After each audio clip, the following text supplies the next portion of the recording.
common mistake that investors make is to assume that product providers have their best interests at heart. In fact, their primary motive is to generate profits. The higher the fees they charge, the greater the profits they make. The problem is, consumers are conditioned to think that the more they pay for something, the better that product is. Usually that's the way it works in the consumer world that we're used to. But in the investment world, it generally works the opposite way. The higher the cost of the product, the poorer the performance. And that's simply because the higher the fee, the less there is for the investor at the end of the day, and the compound effect of that. So I think we have to watch out a little bit for the industry, because they're obviously motivated to sell higher cost products. I mean, that's the way business works. In his book, Beat the Bank, Larry Bates highlights several secrets the fund industry doesn't want you to know.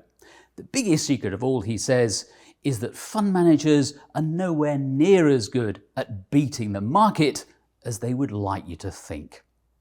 Fund managers generally portray themselves in their marketing as being, brilliant stock pickers.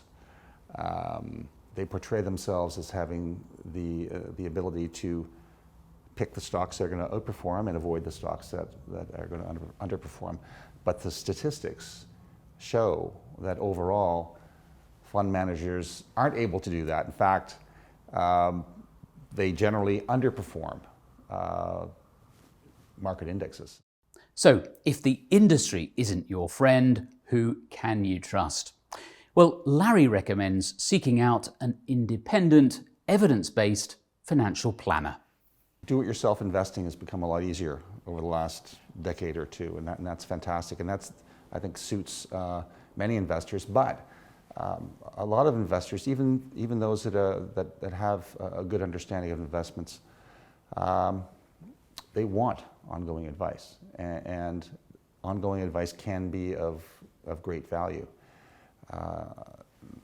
in terms of investment selection, but maybe even more so in terms of managing overall financial affairs, financial planning, retirement planning, and guidance in a whole bunch of other ways. Ultimately, you need to decide which costs are worth paying and which ones aren't. And remember, paying higher fees in the hope of higher returns rarely pays off.